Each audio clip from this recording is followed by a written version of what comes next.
Breaking news. AP deputy speaker రఘురామకృష్ణంరాజుకు ఢిల్లీలోని Rouse Avenue కోర్టులో బిగ్ రిలీఫ్ లభించింది. సంచలనం రేపిన బ్యాంకుల రుణ ఎగవేత కేసులో ఆయనకు న్యాయస్థానం బెయిల్ మంజూరు చేసింది. ఈ కేసులో A2 నిందితుడిగా ఉన్న రఘురామ ఇవాళ వ్యక్తిగతంగా కోర్టుకు హాజరయ్యారు. దర్యాప్తు సమయంలో ఆయన్ను అరెస్టు చేయనందున కోర్టు నిబంధనల ప్రకారం ఆయనకు బెయిల్ మంజూరు చేస్తూ న్యాయస్థానం నిర్ణయం తీసుకుంది. 50,000 షూరిటీ బాండ్పై రఘురామతో పాటు మరో 4 నిందితులకు కూడా కోర్టు ఊరటనిచ్చింది. అయితే ఈ కేసులో CBI దాఖలు చేసిన ఛార్జ్షీట్ ఏకంగా 15,000 పేజీలకు పైగా ఉంది.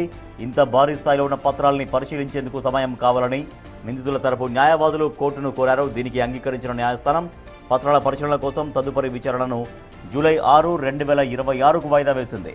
ఇదే సమయంలో కేసులో నిందితులుగా ఉన్న కంపెనీల లిక్విడేషన్ స్థితిగతులపై పూర్తి వివరాలు అందించాలని అధికారులను కోర్టు ఆదేశించింది.